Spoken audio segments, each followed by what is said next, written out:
Hey everyone, my name is Kashava Holt, and today I'm going to talk to you about PPE and some of the different reasons why we all need to do the best we can as far as investing in our PPE and doing a hazardous assessment on what may be required and some of the existing hazards that may be in the work zone. So, depending on the type of business that you have will really determine the type of quality PPE you will need, because a lot of situations people think that having PPE is expensive, and a lot of situations people or employers or business owners, they really don't want to go the extra mile as far as hiring a third party and having them come in and see what they would actually need as far as being a safer business. So there is a couple roadblocks and a couple issues based upon the standard and the procedures being taken by individuals. So the best way for us to actually bring forth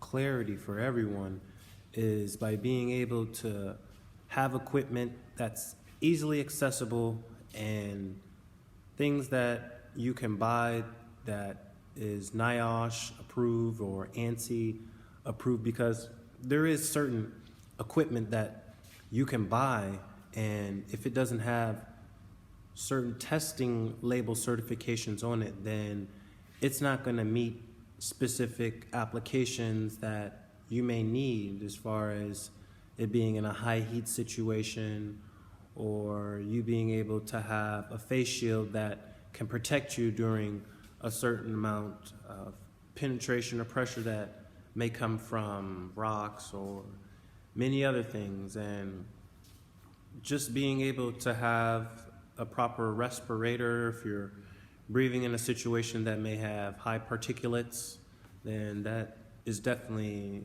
another example of being able to provide your employees with the proper equipment that's needed. And another thing is, if you're an employer, you don't have to provide all the PPE for your employees. It's specific things that meet the guideline that's within the scope of field that you're working within. So as far as like construction or mining, or if you're doing work with welding, there's going to be different requirements for each one.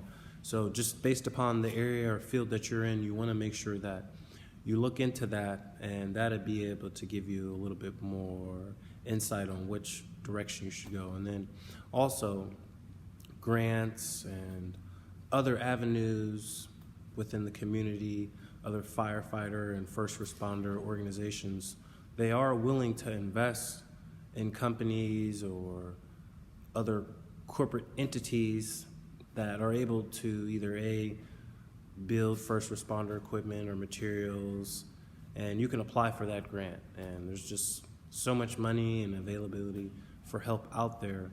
You just have to do a little research and communicate with the right people, and you can find what you need. So a lot of situations that I've seen from my research is when people purchase PPE, a lot of them don't do a fit test, a qualitative or quantitative fit test, measuring the amount of pressure that goes within the respirator or the amount of air that you're able to breathe. So there is a couple things that need to be measured if you're in a situation to where there's a lot of dust or hazardous particulates that may affect your immune system or your breathing. So that's definitely something that is prescribed and should be done, but as I mentioned earlier, a lot of employers, they don't do that just based upon the cost. So what I feel would really help people gain more insight on what type of materials to go forth or what type of equipment should be bought. OHSA has different recommendations that you can utilize as far as eyewear for your ears, for your toes, just basic body wear like an apron if you're dealing with like electrical stuff, welding, anything of that nature to where you may have some sort of spill from hazardous chemicals on your body or anything of that nature.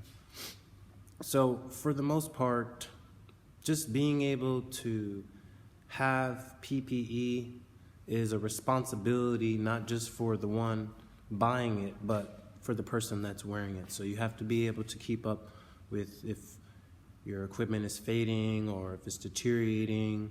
You have to be able to assess personally what you're doing, what you're wearing, if it feels comfortable, if it fits, and so on, because there's not a fit test for everyone. So there may be a situation to where you're wearing equipment and it may not be able to perform in the way that you may need it to, just based upon you not being able to do the things prior to you actually buying the equipment.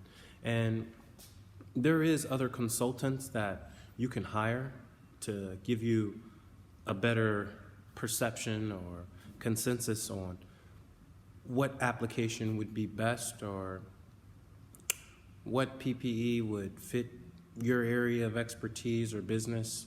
Then that would be most suitable in my opinion, because if you don't do an assessment, then you can waste a lot of time. And then if you are going to do an assessment, I would recommend you do it for within that year.